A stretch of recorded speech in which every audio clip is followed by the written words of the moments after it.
Hi, I'm Gary Olsen, and welcome to my studio.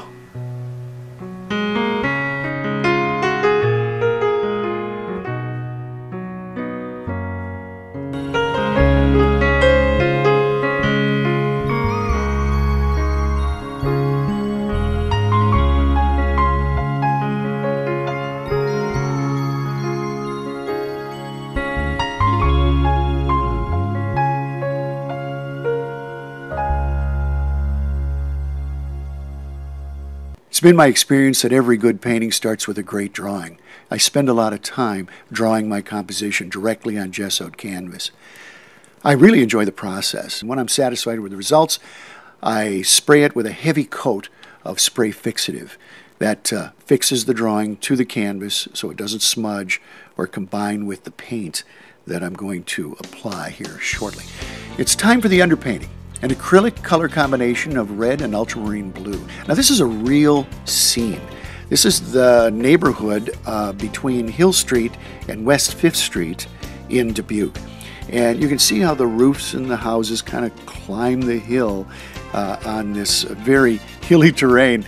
And I've got a double perspective going on. I've got a vanishing point to the left and one to the right. Kind of unusual, but it creates quite a scene, and it's one of my favorites.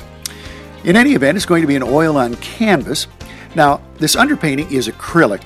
It's the only time I use acrylic paint. I paint it on very, very fast. I thin it with water so that the paint remains transparent, and then I can see my drawing underneath the paint when it dries. Now, we're ready to apply the rest of the paint, which, by the way, is going to be water-soluble oil paint.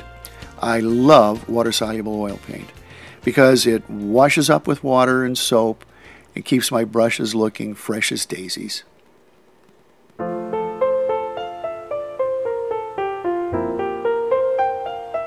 Let me demonstrate how the flat rectangular brush works for me. Now, this is the legacy of my sign painting experience. The lettering brush allows me to put the roof lines, the corners, cutting around the chimneys, creating a perfect edge without too much back and forth from the palette to the canvas. This is sort of an artificial sable. And you know, I learned how to paint from sign painters, and this would be considered, in the sign business, a cutter brush.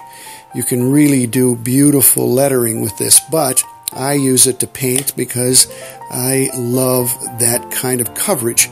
So I have all different widths of those. And then I also have another sign brush kind of configuration called a liner brush.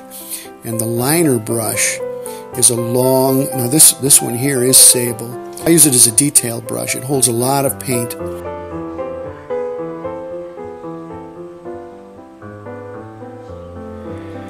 This is a fairly large painting with a lot of roof surfaces, chimneys. There's going to be some foliage which will tie the composition together. These brushes are ideally suited for my kind of painting.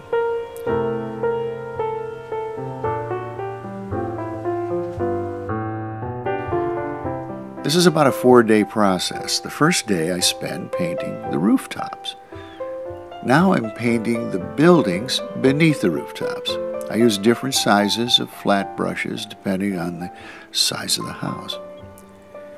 Windows are fun to do. I use various shades of gray. I mix on the palette. I use a lighter value for the top, upper half of the window to simulate a window shade or blinds, and a darker value in the lower half. Sometimes I mix it up. I put a little light value in both the top and the bottom. I make no attempt at accuracy. I want an impressionistic look. I do whatever I think is right, whatever looks good, and I continuously make amendments to my painting as I go along. I've had people say, hey, I saw my house, but it's not brick, it's a frame house. I says, yeah, I know. Well, I just wanted to make sure I had enough brick houses. And they seem to be okay with that. As you can see, I put in the street, in the foreground, a couple of cars, and I'm working on the foliage now. I also put in some white accents, the gutters, the eaves, the windows, downspouts, and the door molding. I use titanium white right out of the tube because most eaves, trim, and window frames are white on these old houses.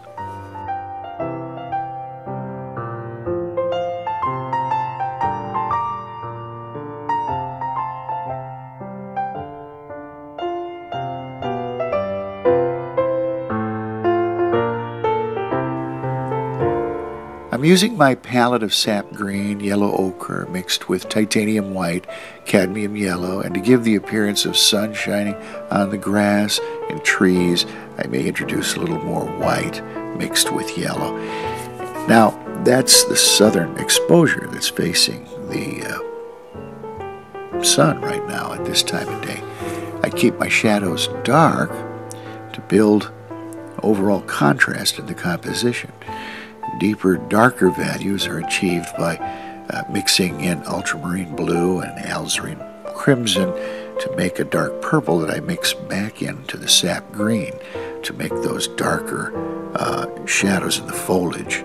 And that's my kind of secret in how I make my compositions pop with added contrast. Here's another excellent purpose for the flat cutter brush. Shingles on this foreground house. I use a dry brush effect to get just the right texture for the roof. And now the sky. Let's speed things up a little.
Dans les grands chemins de les misères.